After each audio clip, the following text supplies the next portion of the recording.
Unit 2 का नाम पहले पढ़ो क्या है। यूनिट 2 का नाम है basic problems of an economy and role of price mechanism. तो इसके लर्निंग आउटकम्स देखो, दिखाता हूं, फिर आपको चैप्टर की हल्की सी आइडिया लग जाएगी। इस यूनिट में सबसे पहला लर्निंग ऑब्जेक्टिव है कि किसी भी इकोनॉमी के द्वारा क्या क्या समस्याएं फेस की जाती हैं। तो इसके बारे में हम अच्छी चर्चा करेंगे और आज का लेक्चर मुझे लगता है इसी पर बेस्ड रहने वाला है। इसके अलावा अलग अलग इकोनॉमीज जो होती हैं वो अपनी समस्याओं को कैसे सॉल्व करती हैं। तो जो प्रॉब्लम्स हैं उन प्रॉब्लम्स को सॉल्व कैसे करा जाएगा। तो एक टॉपिक हो गया कि प्रॉब्लम्स क्या हैं, दूसरा टॉपिक हो गया कि उन प्रॉब्लम्स को अलग अलग इकोनॉमी सॉल्व कैसे करेंगी, और तीसरा है जो टॉपिक हेडिंग में भी दे रखा है, रोल ऑफ प्राइस मैकेनिज्म। ये प्राइस मैकेनिज्म का क्या रोल है, तो इस पार्ट पर हम ज्यादा चर्चा अगर अभी ना भी करें तो भी काम बन जाएगा, क्योंकि ये प्राइस मैकेनिज्म ऑलरेडी हमारे चैप्टर 4 के अंदर डिटेल में आता ही है वैसे भी। तो मतलब ये है कि कुल मिलाकर मोटे मोटे दो मेन टॉपिक्स हो गए इसमें जो हमें पढ़ने और समझने हैं, ठीक है ना। तो पहले मैं आपको बेसिक प्रॉब्लम्स पे लेके चलता हूं। तो जो पहला टॉपिक है वो है कि किसी भी इकोनॉमी के अंदर क्या समस्याएं हो सकती हैं। तो अब देखो, आपको पुराना यूनिट 1 का भी कुछ कुछ याद दिलवाता हूं। तो यूनिट 1 में जब हमने इंट्रोडक्शन के बारे में डिस्कशन करा था तो आपको ये तो बता ही दिया था इंट्रोडक्शन करते करते कि चाहे कोई व्यक्ति हो, चाहे कोई इकोनॉमी हो, या चाहे दुनिया की कोई भी इकोनॉमी हो, एक समस्या जो सबके साथ रहती है वो क्या रहती है, स्केरसिटी की, यानी कि हमारे पास रिसोर्स कम होते हैं। तो ऐसे ही इकोनॉमीज के पास भी रिसोर्स क्या होते हैं, कम होते हैं, है ना। ये तो हमने पढ़ लिया था। देयर रिसोर्सेज चाहे जो भी हो are limited and resources have alternative uses. तो जैसे एक एग्जांपल दे रहा है कोयला। अब कोयला एक रिसोर्स है, यानी कि कोल एक रिसोर्स है जिसको आप या तो प्रोडक्शन के लिए फ्यूल के तौर पे इस्तेमाल कर सकते हो, या फिर इससे आप बिजली बना सकते हो, या फिर इसको आप अपने घर के खाने पीने की चीजों को बनाने के लिए इस्तेमाल कर सकते हो, या इसके और दूसरे आप इस्तेमाल कर सकते हो।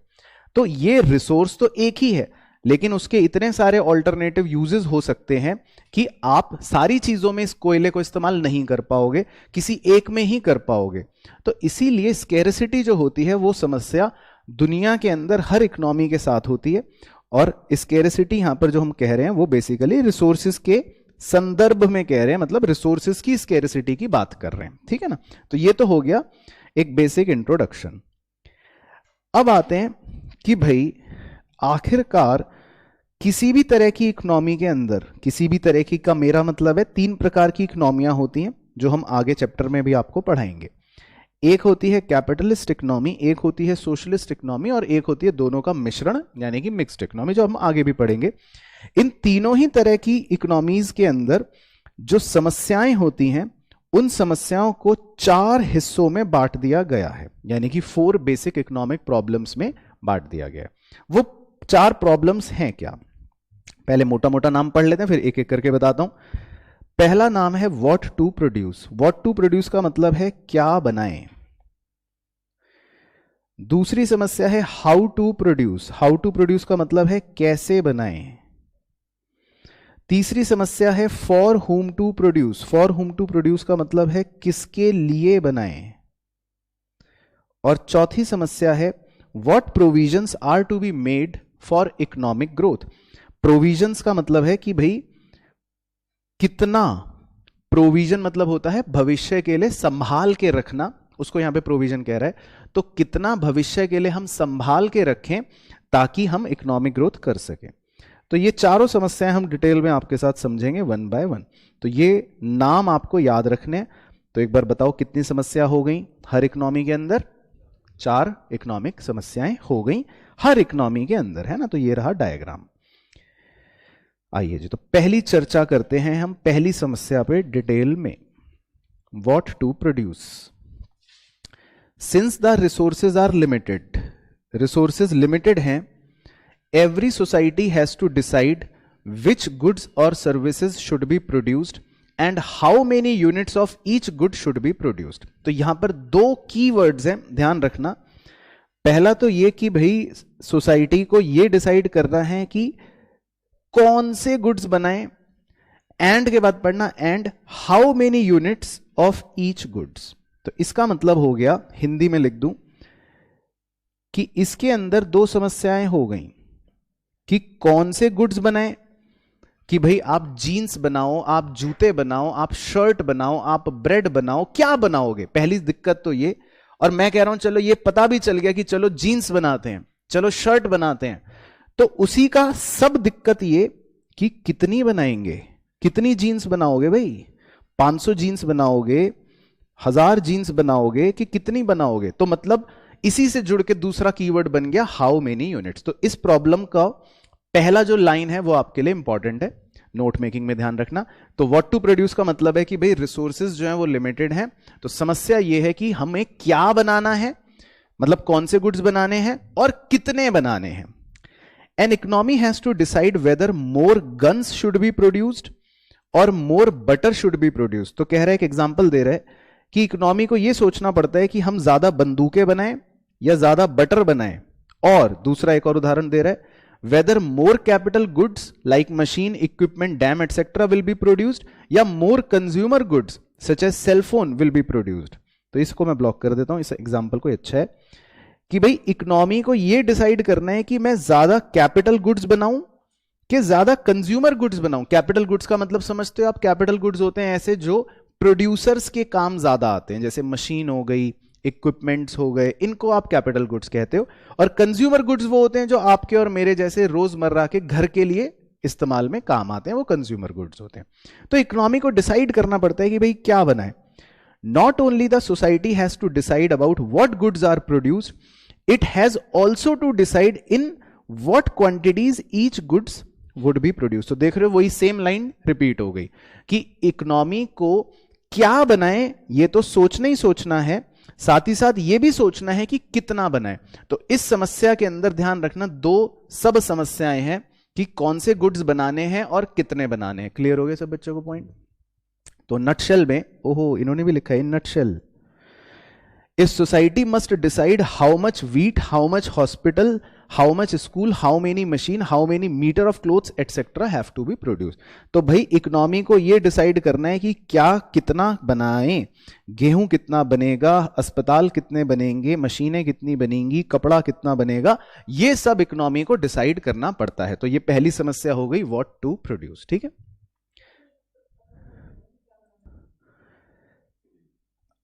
अब दूसरी समस्या वो उसी के बाद शुरू होती है जब हम पहली से निपट जाते हैं। मतलब पहली समस्या थी कि क्या बनाएं और कितना बनाएं। तो मान लो हमें पता चल गया कि चलो मशीन बनाएंगे, 10 मशीन बनाएंगे और 500 मीटर कपड़ा बनाएंगे। हमें पता चल गया कि भाई क्या बनाना है और कितना बनाना है, मान लेते हैं हमें पता चल गया। अब प्रश्न ये आया, अगला दिक्कत ये आई हाउ टू प्रोड्यूस, कि भाई कैसे बनाएंगे। ये तो पता चल गया कि मशीन बनानी है या कपड़ा बनाना है या मक्खन बनाना है या गेहूं बनाना है, ये तो पता चल गया। कितना बनाना है ये भी पता चल गया, लेकिन अब दिक्कत ये है कि कैसे बनाएंगे। तो कैसे के लिए इस प्रॉब्लम में माना यह जाता है कि किसी भी चीज को बनाने के लिए दो प्रकार की टेक्निक्स होती हैं। क्या क्या? एक होती है लेबर इंटेंसिव टेक्निक और एक होती है capital intensive technique. Labour intensive technique का मतलब यह होता है कि भाई जिसमें आप मजदूरों का ज्यादा इस्तेमाल करते हो, और कैपिटल इंटेंसिव टेक्निक का मतलब यह होता है कि जिसमें आप मशीनों का ज्यादा इस्तेमाल करते हो, है ना। तो जैसे यहां पर एक बड़ा अच्छा है, उन्होंने उदाहरण दे रखा है, मैं तो यही उदाहरण पिछले 20 साल से करता रहता हूं कि जैसे कपड़ा है तो कपड़े को हम हैंडलूम से भी बना सकते हैं, है ना, हाथ का चरखा लेके अपना चलाते रहो, तो वो तो हो गया एक लेबर इंटेंसिव टेक्निक। या कपड़ा बनाने के लिए आप ऑटोमेटिक लूम्स यानी कि मशीनों का भी सहारा ले सकते हो, तो ये टेक्निक हो गई कैपिटल इंटेंसिव टेक्निक। तो मतलब एक ही चीज को बनाने के लिए दो तरह की तरकीबें या दो तरह की टेक्निकें हो सकती हैं। एक में मजदूर ज्यादा चाहिए और एक में हमको कैपिटल ज्यादा चाहिए, है ना। तो अब आगे बढ़ते हैं कि भाई कैसे पता चलेगा कौन सी टेक्निक को हमें बनाना है। तो कह रहा है obviously the choice would depend on the availability of different factors of production and their relative prices। तो ये हो गई जी की लाइन। तो भाई आप मजदूरों से ज्यादा काम करवाओगे कि मशीनों से ज्यादा काम करवाओगे, तो ये पहला तो निर्भर करेगा अवेलेबिलिटी पर।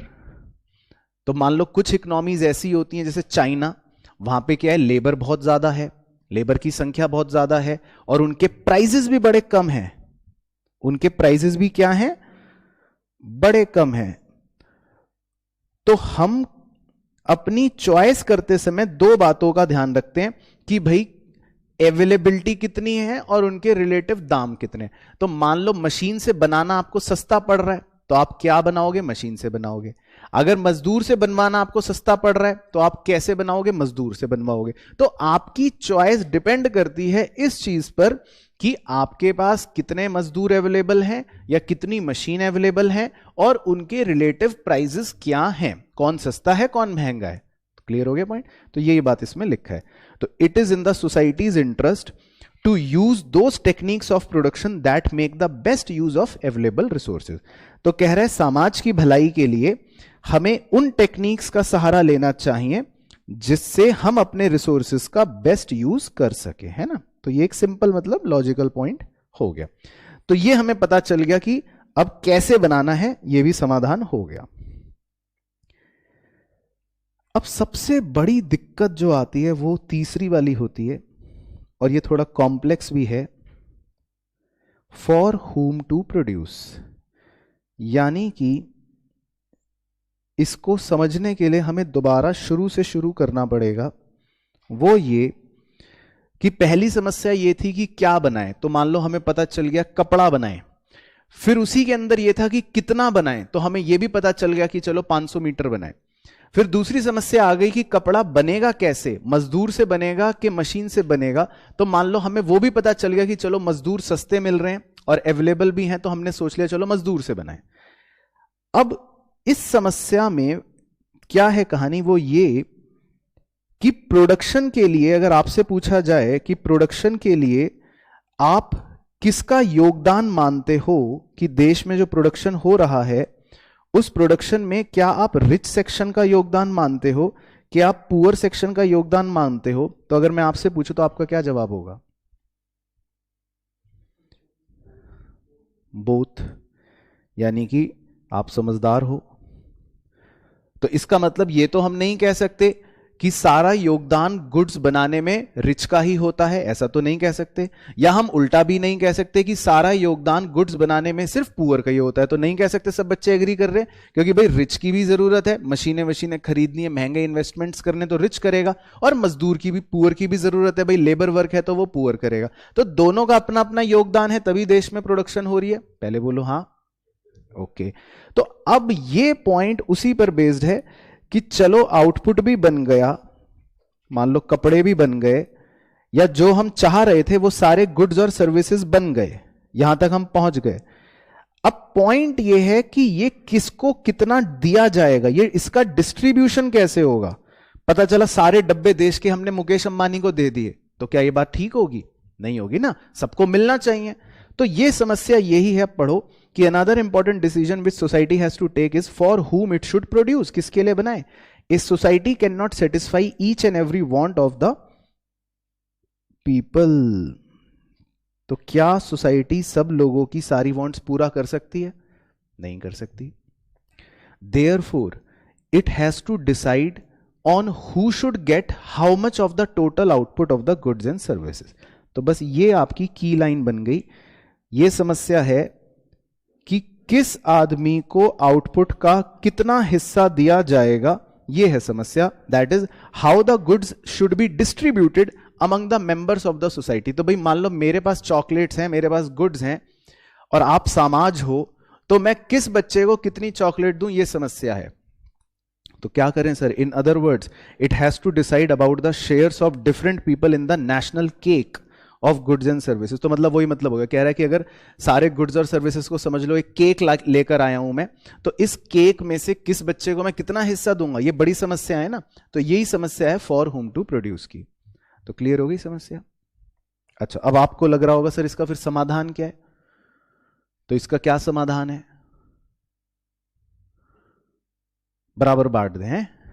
नहीं, तो गलत हो जाएगा ना। मान लो उसने योगदान सबसे ज्यादा दिया, उसका योगदान था 90%, आपका था 10%, और मैंने दोनों को केक बराबर बराबर बांट दिया, तो क्या ये सही होगा?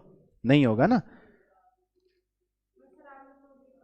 तो हम इक्वल कभी भी नहीं बांट सकते रिच और पुअर के बीच में, है ना। इक्वल तो नहीं बांट सकते ना, वो तो गलत हो जाएगा ना। तो टेक्निकली वैसे तो आपको आगे समस्याओं का समाधान भी सिखाया जाएगा सेकंड वाले टॉपिक में, लेकिन अभी के लिए बता देते हैं इन शॉर्ट कि टेक्निकली ये डब्बे जो बांटे जाते हैं या किसको कितना मैं केक का पीस खिलाऊंगा, वो इस बात पे डिपेंड करता है कि आपका कंट्रीब्यूशन कितना था, यानी कि आपका प्रोडक्शन में योगदान कितना था। तो मैं एक बड़ा छोटा सा एग्जांपल लेता हूं क्लास 11th में, वो आपके साथ रिपीट कर देता हूं ये तीनों समस्याओं को समझाने के लिए। कि मान लेते हैं घर में हमारी मदर हैं और 3 बच्चे हैं, बड़ा बच्चा, मंझला बच्चा और छोटा बच्चा। तीनों बच्चे स्कूल गए हैं, धूप से आए हैं थके हारे, और अब वो घर पहुंच गए हैं। तो मदर के पास सबसे पहली समस्या होती है कि क्या बनाऊं, मेरे बच्चे थके थके घर से धूप से आए हैं घर। तो मदर के पास ऑप्शन होता है कि वो शिकंजी बनाए, मदर के पास ऑप्शन होता है कि वो लस्सी बनाए, मदर के पास ऑप्शन होता है कि वो मैंगो शेक बनाए। तो पहली समस्या ये होती है मदर के पास कि क्या बनाए। तो फिर मदर सोचती है कि चलो ठीक है, जो मेरे बच्चों को सबसे ज्यादा पसंद होगा मैं वो बना लेती हूं। तो मदर ने अपने रिसोर्सेज के हिसाब से, वो तीनों नहीं बना सकती क्योंकि रिसोर्सेज लिमिटेड है, तो मदर तीनों चीजें नहीं प्रिपेयर कर सकती। तो मदर ने सोचा कि मैं अपने रिसोर्सेज से ऐसा करती हूं, मैंगो शेक बनाती हूं। तो क्या बनाएंगी मदर वो डिसाइड हो गया, कितना बनाएंगी वो डिसाइड हो गया रिसोर्सेज के आधार पे। अब मदर को पास 2 ऑप्शन है मैंगो शेक बनाने के, या तो वो हाथ से ही मैंगो काटे, दूध डालें और उसको ऐसे ऐसे हाथ से करके करती रहें, या दूसरा ऑप्शन है कि वो फटाफट मिक्सर ग्राइंडर यानी कि मिक्सी निकालें और उसमें मैंगो मिल्क शुगर डाल दूल के फटाफट मिक्सी ऑन करी और मैंगो शेक तैयार हो गया। तो यानी कि कैसे बनाएं, इसके लिए 2 तरीके हो गए कि या तो मजदूरी करें या मशीन का सहारा लें। तो मदर जो है वो डिसीजन लेती है कि भाई जिसमें मेरे किचन में खर्चा कम आएगा और जिससे मैं अपने मैंगो शेक को ज्यादा बेहतर बना पाऊंगी, वो डिसीजन वो ले लेती है। तो मान लेते हैं उन्होंने सोचा चलो मैं मिक्सर से बना लूंगी, तो मैंगो शेक बनके हो गया तैयार, हम यहां तक पहुंच गए। अब तीनों बच्चे आ गए घर, तो सबसे बड़ी समस्या मां के आगे क्या, ये मैंगो शेक किसको कितना मिलेगा। तो अब लॉजिक लगाओ, तीनों को बराबर मिलेगा, है ना। तो तीनों को बराबर मिलने में क्या गड़बड़ हो सकती है मैं वो भी बताता हूं। जब मम्मी कहती है बेटा बाजार से जाओ धनिया लेकर आओ, तो बड़ा बच्चा कहता है हाँ मम्मी ये क्या कह रही हो आप, मैं नहीं जाऊंगा, दोस्त देख लेगा तो बेइज्जती होगी। तो मम्मी ने मंझले बेटे से कहा जाओ बेटा तुम धनिया लेकर आओ, तो वो भी कहता है मम्मी नहीं परेशान मत करो मुझे होमवर्क करना है। जब मम्मी ने छोटे बेटे को कहा जाओ बेटा धनिया लेकर आओ, वो फटाफट भाग के जाता है और मम्मी के लिए धनिया लेकर आ जाता है। तो अब बताओ मैंगो शेक किसको मिलेगा, छोटे को मिलेगा। तो इसका मतलब यही इकोनॉमी में भी होता है, जो गुड्स और सर्विसेज दिए जाते हैं जब डिस्ट्रीब्यूशन किया जाता है तो वो कंट्रीब्यूशन के हिसाब से किया जाता है। तो मदर की हेल्प किसने करी, छोटे बेटे ने। बाजार से आम कौन लेकर आया, छोटा बेटा। बाजार से चीनी कौन लेकर आया, छोटा बेटा। मैं एग्जांपल ले रहा हूं। तो जो मैंगो शेक मिलेगा वो लॉजिकली किसको मिलना चाहिए, छोटे बेटे को।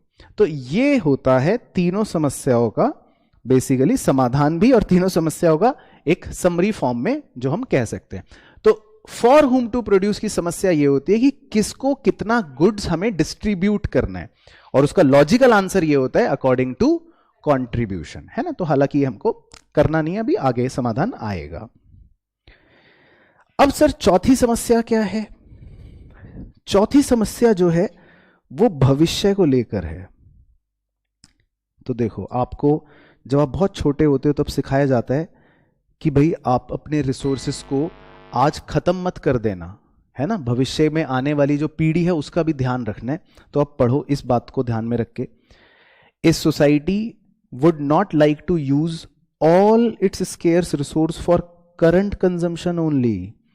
कह रहे समाज कभी भी नहीं चाहता कि वो अपने सारे रिसोर्सेस को इस्तेमाल कर ले आज के लिए ही। It is because if it uses all the resources for current consumption and no provision is made for future production, the society's production capacity would not increase.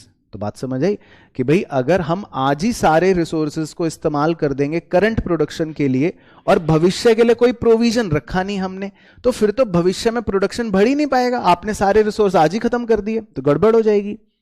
This implies that income or standards of living of people would remain stagnant and in future the levels of living may actually decline. तो ये आ गया एक अच्छा important point जिस पे सवाल बन सकता है। तो अगर हम भविष्य का ध्यान नहीं रखेंगे या भविष्य के लिए प्रोविजंस मेंटेन करके नहीं चलेंगे तो पता चला फिर तो भविष्य में लोगों का लेवल ऑफ स्टैंडर्ड या लिविंग ऑफ स्टैंडर्ड कम हो रहा है या स्टेगनेंट रह रहा है। मतलब स्टेगनेंट का मतलब होता है वहीं का वहीं है, और हो सकता है कम होना शुरू हो जाए। भाई जब साधन ही खत्म हो जाएंगे, मान लो दुनिया में भाई कोयला खत्म, बिजली खत्म, तो वापस से हम पीछे चले जाएंगे ना फिर तो कह रहे ऐसा नहीं कर सकते हम। Therefore society has to decide how much saving and investment should be made for future progress. तो ये आ गया जी आपका मेन कीवर्ड, की लाइन। मतलब तो ये समस्या बस यही है कि समाज को ये सोचना है कि हम कितना बचत और कितना निवेश आज करें ताकि भविष्य में भी हम प्रोग्रेस कर सके। तो यही बस इस समस्या की मतलब आप समझ लो मेन जड़ है। तो चारों समस्याएं क्लियर हो गई। एक बार ब्रीफ में जल्दी से कर लेते हैं कीवर्ड्स पर। तो व्हाट टू प्रोड्यूस के अंदर दो कीवर्ड्स हैं कि कितने बनाएं, क्या बनाएं और कितने बनाएं। हाउ टू प्रोड्यूस के अंदर दो कीवर्ड्स हैं कि लेबर इंटेंसिव टेक्निक से बनाएं कि मशीन कैपिटल इंटेंसिव टेक्निक से बनाएं। फॉर होम टू प्रोड्यूस के अंदर कीवर्ड्स है कि आउटपुट का डिस्ट्रीब्यूशन कैसे होगा, बस खत्म। कंट्रीब्यूशन के हिसाब से वो तो हमने समझा दिया आपको, लेकिन अभी फिलहाल वो भी नहीं है। और चौथी समस्या ये कि भविष्य के लिए आपको कुछ प्रोविजन अभी से बना के रखना चाहिए। अगर आप सारा ही करंट कंजम्पशन में इस्तेमाल कर लोगे तो फिर हो सकता है भविष्य में लोगों के लेवल ऑफ इनकम या स्टैंडर्ड ऑफ लिविंग स्टेगनेंट हो जाए। तो भविष्य के लिए भी हमको संभाल के रिसोर्सेज को रखना चाहिए, है ना। तो ये चार मोटी मोटी समस्याएं हो गई। अब समस्याएं तो सर हमने देख ली, समाधान बताओ। तो समाधान जो है वो जेनरिक नहीं है। जेनरिक का मतलब भाई मेरे पास 10 बच्चे आए कि सर हमें तकलीफ है, या डॉक्टर के पास 10 पेशेंट आए कि भाई हमें तकलीफ है, तो क्या डॉक्टर सबको एक ही दवाई दे देता है? नहीं देता ना। इस बच्चे की तकलीफ अलग होगी, इस बच्चे की तकलीफ अलग होगी, इस बच्चे की तकलीफ अलग होगी, तो हर बच्चे के हिसाब से दवाई दी जाएगी ना। तो मैं इन समस्याओं का समाधान कैसे बता दूं आपको कि भाई ये समाधान है? इन समस्याओं के समाधान पर जाने से पहले आपको मुझे यह बताना पड़ेगा कि भाई दुनिया के अंदर इकोनॉमियां कितने प्रकार की होती हैं, क्योंकि अलग अलग इकोनॉमियों में अलग अलग समाधान होते हैं। बात समझ आ रही है? समस्याएं देखो सबके लिए सेम है, लेकिन उनका समाधान जो है वो हर इकोनॉमी में अलग होता है। तो पहले मैं ये तो समझा दूं ना कि दुनिया के अंदर कितने प्रकार की इकोनॉमी होती है। तो बताओ कितने प्रकार की होती हैं? 3। तो जिसमें तीसरी को मैं पहले से ही टिक लगा देता हूं।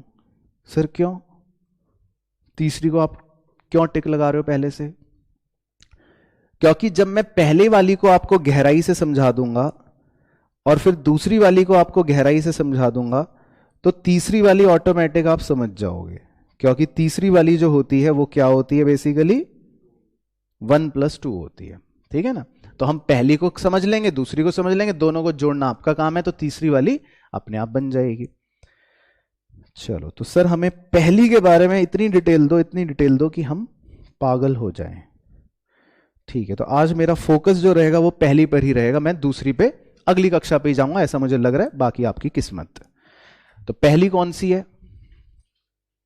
Capitalist economy. ठीक है, तो आपको अपने मन में अब एक पिक्चर बनानी है। ठीक है, आप सब बच्चों को अपने मन में एक विजुअलाइजेशन करना है।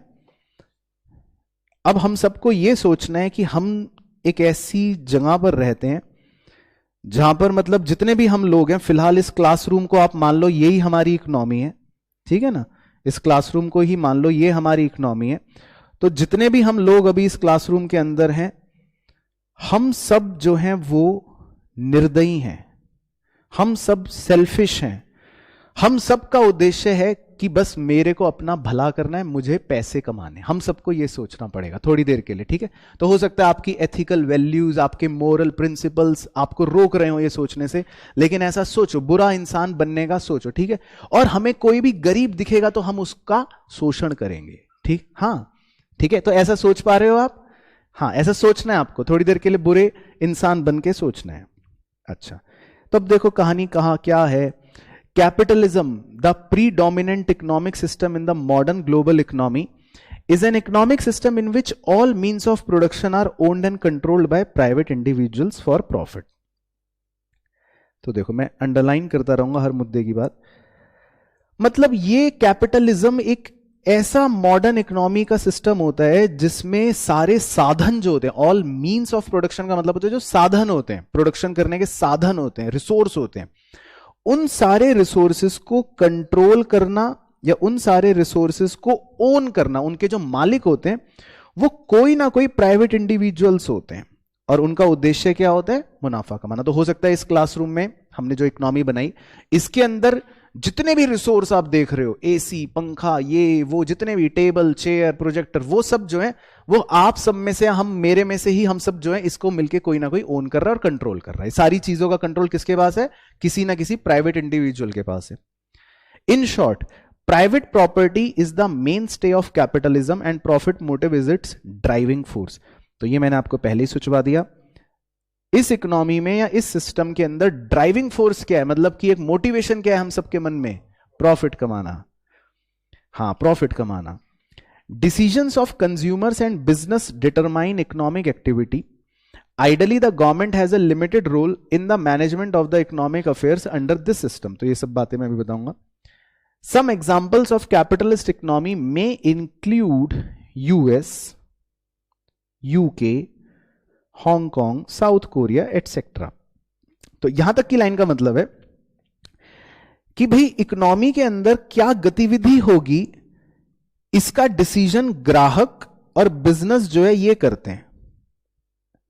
तो आप थोड़ी देर के लिए एक एक्टिविटी करने के लिए ऐसा समझ लो हमारी इकोनॉमी तो बनी गई थी, तो इस इकोनॉमी में मैं मान लेता हूं इधर के बच्चे जो हैं ये कंज्यूमर्स हैं और इधर के दोनों बच्चे जो हैं ये प्रोड्यूसर्स हैं, ठीक है, मतलब कि फर्म्स हैं, बिजनेस है। तो अब इस इकोनॉमी में जो एक्टिविटी होगी, बिजनेस एक्टिविटी, इकोनॉमिक एक्टिविटी, वो आप ही डिसाइड करोगे। आपको क्या चाहिए बताओ? आपको क्या सामान चाहिए बताओ? बोलो जूते चाहिए, बोलो बोलो ना, आपको जूते चाहिए तो आप उनकी तरफ देख के बोलो, बोलो हमें जूते चाहिए, बोलो ना जूते चाहिए, जूते चाहिए। तो बताओ अब प्रोड्यूसर्स क्या बनाएंगे इकोनॉमी के अंदर? जूते बनाएंगे, क्योंकि कंज्यूमर ने क्या डिमांड रखी है? जूतों की। आप बोलो हमें शर्ट्स चाहिए, तो अब आप क्या बनाओगे? शर्ट बनाओगे। तो भाई यहां पे गवर्नमेंट का कोई रोल नहीं है, ना के बराबर है, मतलब लिमिटेड रोल है मेरा। यहां पर कोई भी इकोनॉमिक एक्टिविटी जो हो रही है वो कौन डिसाइड कर रहा है? कंज्यूमर और प्रोड्यूसर्स। भाई जो कंज्यूमर कहेगा प्रोड्यूसर कहेगा ठीक है मैं वो बना दूंगा क्योंकि मुझे तो उसी में मुनाफा होगा। आपको क्या चीज बनाने में मुनाफा होगा सोचो, जो वो कहेंगे, जिनकी डिमांड होगी। वो कह रहे हैं शर्ट बना दो और आपने पता चला जीन्स बना दी, तो क्या आपका फायदा होगा? नहीं होगा। तो यहां पर इकोनॉमिक एक्टिविटी कौन डिसाइड करता है? कंज्यूमर्स और बिजनेसेस, ये कह रहा है। फिर इसके बाद कुछ उदाहरण हैं, ये आप याद रख लेना। जैसे यूएस इसमें सबसे बढ़िया एग्जांपल है, वैसे तो खैर यूके, हांगकांग, साउथ कोरिया ये सब ही हैं, सारे एग्जांपल्स याद रखने। हो सकता है वो आपसे पूछ ले, एक इनडायरेक्ट क्वेश्चन पूछ ले साउथ कोरिया कौन सी इकोनॉमी का एग्जांपल है, या हांगकांग कौन सी इकोनॉमी का एग्जांपल है, या यूएस कौन सी इकोनॉमी का एग्जांपल है। तो आपको ये चारों एग्जांपल्स याद रखने। तो कौन सी इकोनॉमी के एग्जांपल्स हैं ये? कैपिटलिस्ट इकोनॉमी के। और कैपिटलिस्ट इकोनॉमी के घर का नाम होता है फ्री मार्केट इकोनॉमी, और इसको ट्यूशन में प्यार से इसके दोस्त लेजेज फेयर इकोनॉमी भी बुलाते हैं। ओ, तो ट्यूशन का नाम बड़ा अच्छा है। तो घर का नाम है फ्री मार्केट इकोनॉमी और ट्यूशन का नाम है लेजेज फेयर इकोनॉमी। अच्छा, अब इसके क्या क्या कैरेक्टरिस्टिक्स हैं वो हमारे लिए इंपॉर्टेंट है, वो एक बार डिस्कस कर लेते हैं आपके साथ।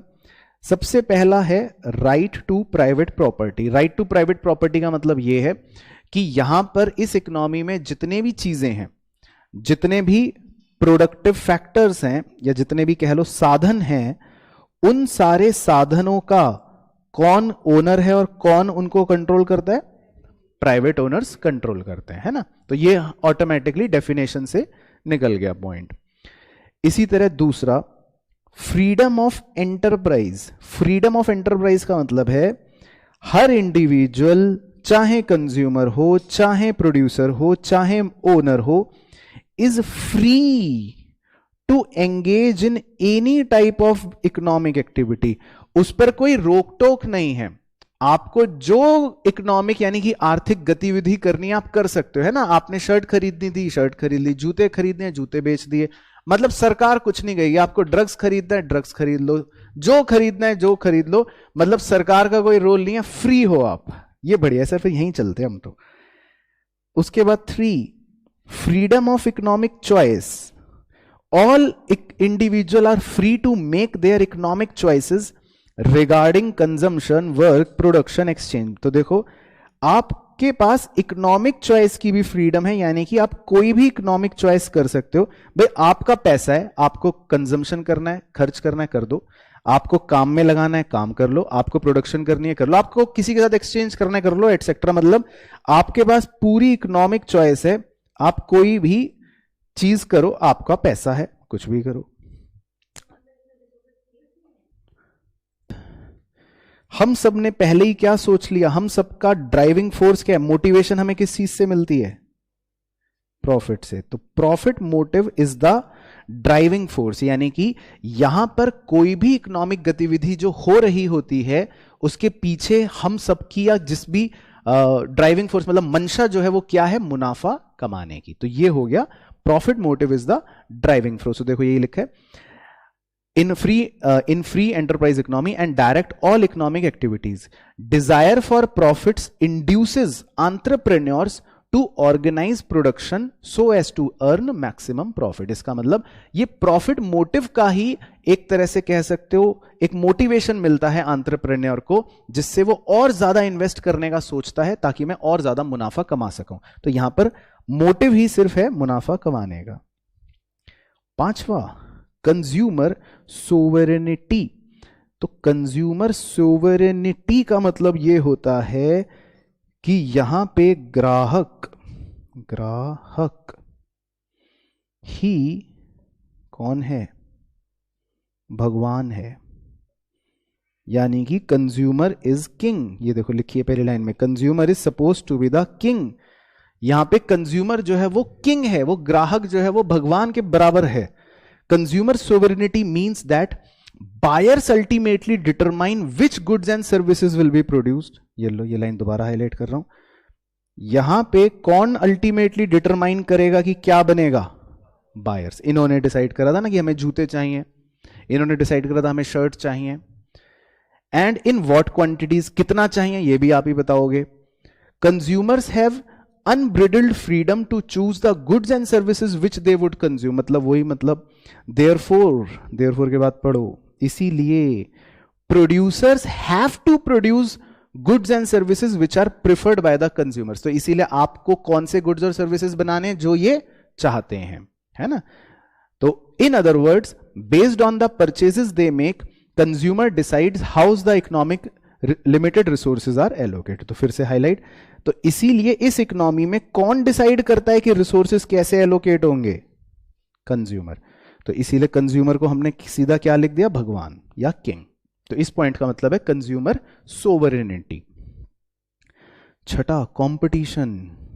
ये तो बिल्कुल कट थ्रोट होगा भाई, आप सारे प्रोड्यूसर्स हो, आप सबका मोटिव क्या है, प्रॉफिट। तो क्या आप अपने पड़ोसी दुकानदार का ज्यादा मुनाफा होते हुए देख सकते हो, नहीं, आप तलवार से उसकी गर्दन काट दोगे। तो यहां पर तो कंपटीशन मतलब इस इकोनॉमी के अंदर भयंकर होने वाला है। तो यही यहां पे लिखा भी है कि competition is the most important feature of capitalist economy. और इनफैक्ट इतना कंपटीशन है आपके बीच में, इतना कंपटीशन है, it brings the best among the buyers and sellers and as a results in efficient use of resources. अब देखो, कंपटीशन अच्छा होता है कि बुरा होता है, कंपटीशन होना अच्छी बात है कि बेकार बात है, अच्छी बात होती है। क्योंकि जब एक हेल्दी कंपटीशन होता है तो उससे आप प्रोड्यूसर्स का भी बेस्ट निकल के सामने आता है, क्योंकि हर प्रोड्यूसर को चाहिए मैं भी मुनाफा कमाऊं। तो हर प्रोड्यूसर अपने रिसोर्स को बेस्ट से बेस्ट यूज करेगा, और इसीलिए कंज्यूमर को भी जो प्रोडक्ट मिलेगा वो बेस्ट से बेस्ट मिलेगा। तो इस कंपटीशन से देखो यही लिखा है, brings out the best among buyers and sellers. तो ये कंपटीशन जो है वो बायर्स के लिए और सेलर्स के लिए, दोनों के लिए बेस्ट होता है। तो ये इस इकोनॉमी का एक फीचर हो गया। 7वां, एब्सेंस ऑफ गवर्नमेंट इंटरफेरेंस। इसका मतलब है बहुत ही सिंपल सी बात कि भाई कैपिटलिस्ट इकोनॉमी में कोई सरकार वरकार नहीं होती, यहां पर कोई प्लानिंग नहीं करता कि जी केंद्र सरकार चाहती है ऐसा हो जाए, ये सब कुछ नहीं है। यहां पे कोई गवर्नमेंट का रोल नहीं है। In this system all the economic decisions and activities are guided by self interest and price mechanism, जो हम आगे पढ़ेंगे। Which operates automatically without any direction या कंट्रोल बाय गवर्नमेंट। तो यहां पर जो भी इकोनॉमिक गतिविधि होती है वो मोटा मोटा प्राइस मैकेनिज्म से अपने आप हो जाती है। प्राइस मैकेनिज्म मैं आपको आगे समझाऊंगा। प्राइस मैकेनिज्म का मतलब होता है कि प्रोड्यूसर्स की अपनी सप्लाई होती है और कंज्यूमर्स की अपनी डिमांड होती है। तो प्रोड्यूसर्स की सप्लाई और कंज्यूमर्स की डिमांड जो है वो अपने आप काम कर रही होती है और अपने आप सारी चीजों का समाधान निकल रहा होता है। यहां पे सरकार के इंटरवेंशन का कोई भी यूज नहीं होता। तो क्लियर हो गए सारे पॉइंट्स? तो ये इकोनॉमी बिल्कुल क्लियर हो गई।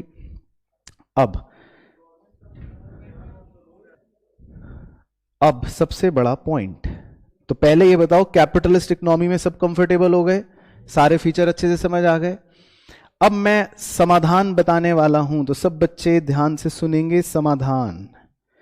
पहले ये बताओ समस्याएं कितनी थी? Very good. तो 4 समस्याओं का अब हमें समाधान ढूंढना है, लेकिन हम कौन सी इकोनॉमी का समाधान बता रहे हैं अभी? कैपिटलिस्ट का। ठीक है, तो फिलहाल जो आपको समाधान बता रहे हैं वो हम कैपिटलिस्ट इकोनॉमी का बता रहे हैं। चलो, तो सबसे पहले आते हैं जी पहले समाधान पर। क्या बनाएं, ये समस्या थी ना, क्या बनाएं? आओ पढ़ें। The aim of an entrepreneur is to earn as much profit as possible. आपका उद्देश्य क्या था? प्रॉफिट कमाने का, है ना। This causes businessman to compete with one another to produce those goods which consumers wish to buy. दस, if consumer wants more cars, there will be increase in the demand for cars, and as a result their prices will increase. A rise in price of car, cost remaining the same, will lead to more profits. This will induce more producers to produce more cars. तो उसने जो कहानी लंबी सी दे रखी है वो मैं आपको इन शॉर्ट क्रिस्प में बताता हूं कि क्या है पॉइंट। तो जो पहली समस्या थी कि क्या बनाएं, तो उसका समाधान ये है जो कंज्यूमर चाहे। तो अगर कंज्यूमर ज्यादा गाड़ियां खरीदना चाहता है तो प्रोड्यूसर्स भी क्या ज्यादा बनाएगा? गाड़ियां ज्यादा बनाएगा। वो उसने इसी बात को थोड़ा इलेबोरेटिव वे में बोला है।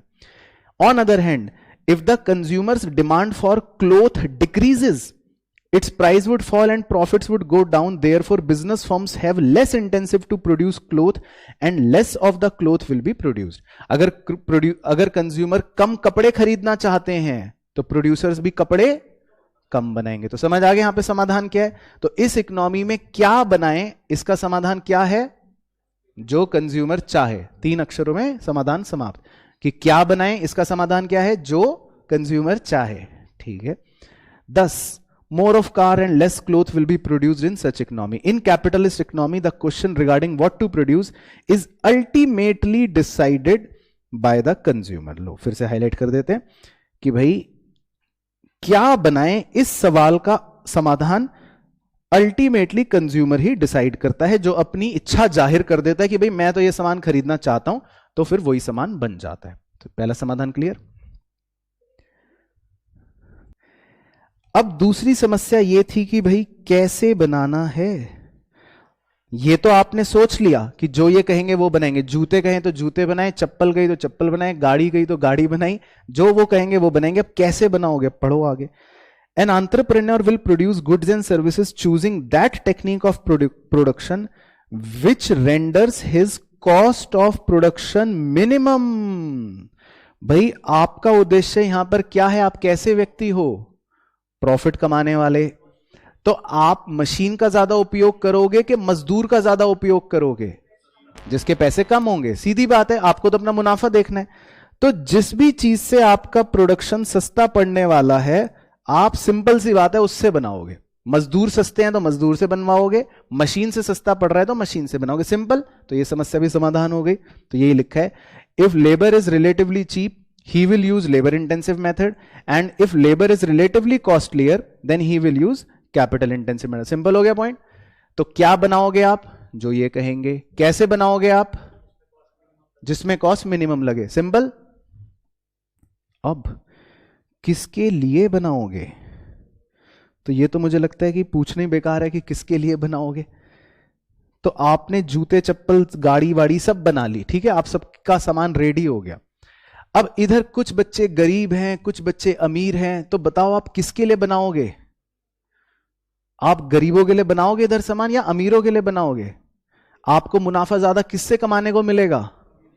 तो आप गुड सर्विसेज किसके लिए बनाओगे? अमीरों के लिए बनाओगे। मिल गया आंसर? अब पढ़ लो एक बार ये क्या कह रहे हैं। Goods and services in A capitalist economy will be produced for those, किनके लिए बन रहे हैं गुड्स और सर्विसेज? जिनकी खरीदने की क्षमता है, और जाहिर सी बात है खरीदने की क्षमता किसकी होती है? अमीरों की होती है। The buying capacity of an individual depends upon his income, वही कह रहा है खरीदने की क्षमता किस बात पर निर्भर करती है? उसकी इनकम पर। How much income he will be able to make depends not only on the amount of work he does and the prices of factors he owns, but also on how much property he owns. Higher the income, higher will be his buying capacity and higher will be his demand for goods in general. तो बस simple है बात, बाकी तो कहानियां वो लपेट रहा है। तो आप किसके लिए गुड्स बनाओगे इन सिंपल टर्म्स? अमीरों के लिए। और उसको थोड़ा सा शब्दों को और थोड़ा सा रिफाइन कर ले, बेहतर कर ले, तो मतलब एग्जैक्टली जिनकी बाइंग कैपेसिटी ज्यादा होगी। तो तीनों कीवर्ड्स क्लियर हो गए। तो एक बार शुरू से शुरू करो। क्या बनाओगे? जो कंज्यूमर चाहेगा। कैसे बनाओगे? जो सस्ता होगा, कॉस्ट मिनिमम होगी। और किसके लिए बनाओगे? जिसकी बाइंग कैपेसिटी ज्यादा होगी। तो सही चल रहा है मामला, बिल्कुल समाधान फिक्स्ड। ठीक है। और चौथा जो है कि भाई भविष्य के लिए कुछ बचाना है या अपना आज ही सब उड़ा दें, यानी कि कंजम्पशन कितना करना है, बचत कितनी करनी है, निवेश कितना करना है, ये सब चीजें जो हैं तो ये भी देख लेते हैं। Consumption and savings are done by consumer and investments are done by entrepreneurs. ये तो हम जानते ही हैं कि कंजम्पशन कौन करता है, बचत कौन करता है, कंज्यूमर, और निवेश कौन करता है, entrepreneurs. Consumer savings among the other factors are governed by the rate of interest prevailing in the market. पहला की पॉइंट। तो ये अब पॉइंट आपको जड़ से हिला देगा, क्योंकि ये आपने कभी नहीं पहले शायद पढ़ रखा होगा, लेकिन मैं समझाऊंगा तो आप समझ जाओगे। कह रहा है कंज्यूमर की बचत जो है वो डिपेंड करती है मार्केट के इंटरेस्ट रेट से। ओ, यानी कि आपको अगर पता चले कि बैंक में एफडी करने पर 25% का इंटरेस्ट रेट मिलेगा, तो आप बच्चे क्या करोगे? एफडी में करोगे ना, बचत करोगे। और आपको पता चले कि बैंक में एफडी करने पर सिर्फ 2% का इंटरेस्ट मिलेगा, तो क्या बैंक में एफडी करोगे? नहीं करोगे। तो इसका मतलब क्या है? इस लाइन का मतलब यह है कि वो ये समझाना चाहता है कि जब बचत पर जो निवेश करने, बचत करने पर जो आपको इंटरेस्ट रेट मिलता है, अगर वो ज्यादा मिलना शुरू हो तो आपके मन में भी क्या भावना जागेगी कि मैं भी और बचत करूं ताकि मुझे ज्यादा इंटरेस्ट मिले। तो बस वो ये एक डायरेक्ट रिलेशन यहां पर समझाने की कोशिश कर रहा है। तो आप इसको ऐसा थोड़ा पिक्चराइजेशन भी बना सकते हो, नहीं तो मैंने अंडरलाइन तो कर ही दिया। तो एक बार दोबारा पढ़ देता हूं, देखो क्या लिखा है। Higher the level of income and interest rates, comma higher will be the savings. तो आपकी सेविंग्स किस बात पर निर्भर करेगी? इंटरेस्ट रेट पर। समझ गए? तो जो कंज्यूमर होता है, आम व्यक्ति जो होता है, वो वाकई में इंटरेस्ट रेट के हिसाब से बचत करने का सोचता है। अगर उसको लगता है कि अच्छा इंटरेस्ट रेट मिलेगा मुझे, तो वो थोड़ा सा और ज्यादा बचत करने का सोच लेता है और बचत करता है। और अगर उसको लगता है कि कोई फायदा नहीं है, कोई ज्यादा इंटरेस्ट तो मिल नहीं रहा मुझे कहीं पर बचत करने के लिए, तो फिर वो थोड़ा सा ढीला पड़ता है। वो सोचता है छोड़ो, बचत क्या करनी। इसी तरह investment decisions depend upon the rate of return on capital. अब आप अपना सोचो, आप कहां निवेश करोगे या कब ज्यादा निवेश करोगे? जब रिटर्न ज्यादा होगा। तो इन्वेस्टमेंट करने का डिसीजन जो है वो निर्भर करता है कि आपको अपनी पूंजी पर कितना रिटर्न मिल रहा है। भाई आपने 1 करोड़ रुपए कहीं इन्वेस्ट करे, तो वहां पर आपको मिला मान लो खाली 5%। दूसरी जगह आपको पता चला कि अगर मैं यहां पर 1 करोड़ निवेश करूंगा तो यहां पर मुझे 25% मिलेगा। तो आप कहां निवेश करोगे ज्यादा? जहां आपको ज्यादा इंटरेस्ट मिलेगा। तो ये हो गया आपका निवेश करने का देखो point. The greater the profit expectation, the greater will be the investment in capitalist economy. तो प्रोड्यूसर जो है उसको जहां पर मुनाफा ज्यादा लगेगा वो वहां पे ज्यादा निवेश करेगा। The rate of interest on saving and the rate of return on capital are nothing but the prices of capital. तो ये एक छोटा सा 1 नंबरी एमसीक्यू है, तो इस पे मैं सितारा लगा देता हूं। ये एज इट इज एग्जाम में आता है। कैसे आता है मैं बता देता हूं। वो बोलेगा the rate of interest on savings, मतलब जो बचत में मैंने ब्याज बताया था, and the rate of return on capital, मतलब जो आपको रिटर्न मिलना है अपनी पूंजी पर, इसको क्या बोलते हैं? Are known as dash. तो अपने मुंह से बोल दो, इसको क्या बोलते हैं? Prices of capital. तो जो आपको अपने सेविंग्स पर इंटरेस्ट मिलने वाला है और जो आपको अपने निवेश पर इंटरेस्ट मिलने वाला है, इसे क्या बोलते हैं? प्राइजेस ऑफ कैपिटल बोलते हैं। मतलब एक तरह से आपकी पूंजी का दाम क्या है, आपकी कैपिटल का प्राइस क्या है। चलो, तो बस कह रहे देखो, सारे समाधान मैंने बता दिए कि इस इकोनॉमी में क्या क्या सारे समाधान हैं चारों समस्याओं के। तो आओ एक बार समाधान बस फटाफट रिवाइज कर लेते हैं, या इनफैक्ट एक बार पूरा ही रिवाइज कर लेते हैं, शुरू से कहानी शुरू करते हैं। आ जाओ जी। तो अब ये बताओ मेरे प्यारे प्यारे बच्चों, आपको पहले ये पता चल गया कि दुनिया की कोई भी इकोनॉमी क्यों ना हो, उसमें स्केर्सिटी होगी। तो दुनिया की हर इकोनॉमी के अंदर कितनी प्रॉब्लम्स हैं? 4 प्रॉब्लम्स हैं। What to produce, how to produce, for whom to produce, और कितना प्रोविजन भविष्य के लिए रखना है। फिर उसके बाद व्हाट टू प्रोड्यूस समस्या आप समझ गए कि कौन से गुड्स बनाने हैं, कितने बनाने हैं, 2 बातें कवर हो गई। हाउ टू प्रोड्यूस आप समझ गए कि लेबर इंटेंसिव टेक्निक से बनाएं कि कैपिटल इंटेंसिव टेक्निक से बनाएं। फिर फॉर हुम टू प्रोड्यूस आप समझ गए कि गुड्स और सर्विसेज का डिस्ट्रीब्यूशन किसके बीच में कितना होगा। और what provision should be made की समस्या आप समझ गए कि सारे रिसोर्स आज करंट कंजम्पशन में नहीं उड़ा देने, भविष्य के लिए भी आपको कुछ बचा के रखना पड़ेगा। अब इन समस्याओं का सर समाधान जानने के लिए पहले क्या जानना जरूरी है कि इकोनॉमी टाइप्स क्या क्या प्रकार के होते हैं। तो आज हमने बस पहला ही टाइप इकोनॉमी प्रकार पढ़ा। वो कौन सा पढ़ा? कैपिटलिस्ट इकोनॉमी या कैपिटलिज्म इकोनॉमी, जो यूएस, यूके, हांगकांग और साउथ कोरिया में होते देखने को मिल सकती है। तो यहां पर सारे प्रॉपर्टी कौन ओन करता है? प्राइवेट ओन करते हैं। यहां पे क्या आपके पास फ्रीडम है? यहां पर आपके पास इकोनॉमिक चॉइस की फ्रीडम है। यहां पे भगवान कौन है? यहां का मोटिव क्या है? Very good. फिर यहां पे कंपटीशन कैसा है? हेल्दी और ज्यादा है। इसका फायदा किसको मिलता है? कंज्यूमर को भी और सेलर को भी। इससे एफिशिएंट यूटिलाइजेशन हो जाता है आपके रिसोर्सेज का। यहां पे क्या सरकार का कोई दखल अंदाजी है? नहीं है। Very good. तो ये तो हम समझ गए इकोनॉमी। तो इस प्रकार की इकोनॉमी में चारों समस्याओं का समाधान क्या होगा? तो बताओ, गुड्स क्या बनेंगे? जो कंज्यूमर चाहे। Very good. गुड्स कैसे बनेंगे? जिसमें कॉस्ट मिनिमम होगी। गुड्स किसके लिए बनेंगे? जिसके पास बाइंग कैपेसिटी होगी। और आप कैसे बचत करोगे, कैसे निवेश करोगे, ये किस पर निर्भर करेगा? इंटरेस्ट रेट पे, बचत वालों के लिए भी और निवेश करने वालों के लिए भी। और उसको बोलते क्या है? नहीं, प्राइस ऑफ कैपिटल। तो क्लियर हो गया सब बच्चों को? चलो, तो डन फॉर द डे।